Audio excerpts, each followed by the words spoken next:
ئەمە ئێستا خەریکی داتایەکی وردین و داوامان کردووە لەگەڵ ڕێکخراوی WFP جیهانی بۆ ئەوەی کە سەرژمێرێکی تەواوی یعنی ڕوپێوی تەواوی بوونی ئاژەڵ بکەین لە هەرێمی کوردستاندا.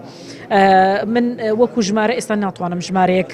تهدید کەم بڵێم ئەو ژمارەیە داتایەکە چونکە خۆشنی شتێک بڵم کە وەکو خۆی دقیق نەبێ، بەڵام ئێمە بەرنمەیەکمان داناوە چۆن ڕوپێوی زەوی بە زەرور دەزانین بە هەمان شێوە ڕوپێ ینی بڵێن سەرژمێریەکی تەواوی ئەو پرۆژە گاوداری و پرۆژەی بەخێوکردنی ئاژەڵان و بەعام کە لە هەرێمی کوردستان هەیە ئێستا لەگەڵ ڕێکخراوی WFP خەریکین بۆ ئەوەی کە بگەینە جۆرێک لە تەنسیق و فەندێکی بۆ وەربگیرێ بۆی کە ئەنجامی بدەین لە هەرێمی کوردستان. کابینەی تۆیان وەزیری تەواو بێت ئەمە ئینشەڵڵا. یەک ئێستا لە مانگی ڕابردووی عراق سەرژمێرێکی کرد نای پارێزگەکانی عراقی تیان نەبوو، ینی هەرێمی کوردستان زۆر لەبارە بۆ مەسلەی ئاژەڵداری، بەڵام دەبینین ئێستا ئەم ساڵ کێشەی کەمی ئاژەڵ هەبووە بۆ وا نەکراوە، ینی ئێستا بەنمونە گۆشتگران بووە یەکێک لە سەبەکان دەڵێن وەکاری وەیە ئەمساڵۆکو پێویست ئاژەڵی ناوخۆیی نییە لە دەرەوەش ڕێگە نادرێت. ئێمە دو-سێ ساڵە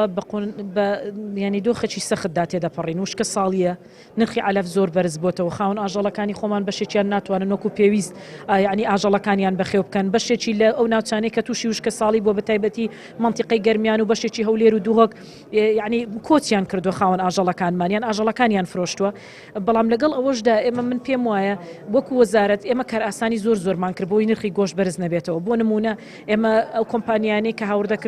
هاوردەی ئاژەڵ دەکەن لە دەرەوە بەتایبەتی ئاژەڵی بچووک ڕێگەمان پێداون ئازاد بن، هیچ ینی سانسۆرێک نەماوە لە سەریان، نە ئێمە حسەیان بۆ دیاری دەکەین نە هیچ شتێک خۆیان دەتوانن بەس مۆڵەتە فەرمیەکە وەربگرن بەپێ ئەو وڵاتانی کە نەخۆشی تێدانێ دەتوانن هاوردە بکەن بۆی باڵانسی گۆشت ڕابگرین. ینی کۆمەڵێک هەنگاومان ناوە بەڵام سعر لە بازاری عالەمیدا بەعام شت گران بووە. سەبارەت بە هەنگاوانەکان زۆرە لە هەنگاوانەکان نیگەرانی ئەویان هەیە هەنگ لە ئێرانەوە دێداخڵە بێت بۆتە هۆی نەخۆشکەوتنی هەنگەکانی ئێرە چی کراوە بۆ ڕێگری لە ئەم هەنگەی کە دێتە نێواری بڕیاری قەدەغەکردنی هێنانی پورەی هەنگ لەو کابینەیە دەرچووە لەم کابینە ینی ئەم کابینەیە وەزارەتی کشتتوکاڵ بڕیاری داوە نەهنگ و نەهەنجوین بە هیچ جۆرەك ناهێنرێت هەرێمی کوردستان و مۆڵەتیشمان نەداوە بەڕاستەکەی. ئەخر قاچەق من ناتوانم ڕێگری لێ بکەم وەکو وەزارەتی کشتتوکاڵ نەهێزی عسکەریم هەیە نە وجودم لە گومرگەکان هەیە، یعنی ئەوەی کە